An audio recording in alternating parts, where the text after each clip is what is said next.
Operasi tangkap tangan Komisi Pemberantasan Korupsi dengan menangkap Kabasarnas Marsdia TNI Henry Alfiandi berbuntut panjang. Kisru ini berawal dari keberatan TNI atas penetapan tersangka terhadap Henry Alfiandi oleh KPK. Hal ini disampaikan oleh Komandan Pusat Polisi Militer TNI Marsda TNI Agung Handoko dalam konferensi pers di Mabes TNI pada Jumat 28 Juli 2023. Agung mengatakan keberatan tersebut lantaran pihaknya memiliki ketentuan sendiri dalam penetapan tersangka terhadap personel TNI. Lalu usai mengucapkan hal tersebut, TNI pun langsung menyambangi gedung KPK di hari yang sama pada Jumat sore kemarin. Kemudian konferensi pers di gedung KPK pun dilakukan seusai kedatangan TNI. Namun, Wakil Ketua KPK Johannes Tanak meminta maaf kepada TNI dengan menyebut penyidik melakukan khilaf dalam melakukan penyidikan. Sekali lagi, Tanak pun meminta maaf kepada Panglima TNI Laksamana Yudo Margono atas kesalahan yang diperbuat oleh pihaknya terkait penanganan kasus ini. Pernyataan berseberangan disampaikan oleh Wakil Ketua KPK lainnya, Alexander Mawarta. Berbeda dengan Tanak, Mawarta menegaskan bahwa polemik OTT Henry Alfiandi dan Koordinator Staf Administrasi Kepala Basarnas Letkol Afri Budi Cahyanto adalah kesalahan pimpinan KPK. Alex menerangkan bahwa dalam kegiatan tangkap tangan KPK memiliki dua alat bukti, keterangan para pihak yang tertangkap dan barang bukti berupa uang, serta bukti elektronik berupa rekaman penyadapan atau percakapan. Dia pun mengutip pasal 1 butir 14 KUHP di mana di sana dijelaskan bahwa pengertian tersangka adalah seseorang yang karena perbuatannya atau keadaannya berdasarkan bukti permulaan patut diduga sebagai pelaku tindak pidana. Di sisi lain, Alex mengatakan dalam gelar perkara yang dihadiri lengkap oleh penyidik, penuntut umum, pimpinan, dan juga diikuti oleh penyidik dari Puspom TNI, tidak ada yang menolak atau keberatan untuk menetapkan 5 orang sebagai tersangka, termasuk Henry Alfiandi dan Letkol Afri.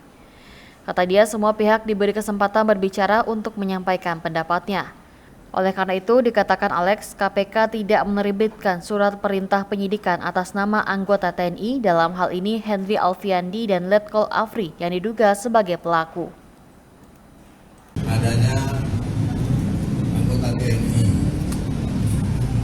dan kami paham bahwa tim penyelidik kami mungkin ada kehilafan, ada kelupaan bahwasanya manakala ada melibatkan TNI harus diserahkan kepada TNI, bukan kita yang tangani, bukan KPK, karena lembaga peradilan sebagaimana diatur dalam Undang-Undang Nomor 10 Pasal 10 Undang-Undang Nomor 14 tahun 1970 tentang pokok peradilan itu diatur ada 4 lembaga peradilan: peradilan umum, peradilan militer, peradilan tata usaha negara, dan peradilan agama.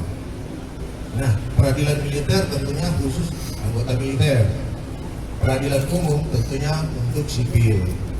Nah, ketika ada melibatkan militer, maka sipil harus menyerahkan kepada militer. Di sini ada kekeliruan kehilafan dari tim kami yang melakukan penangkapan.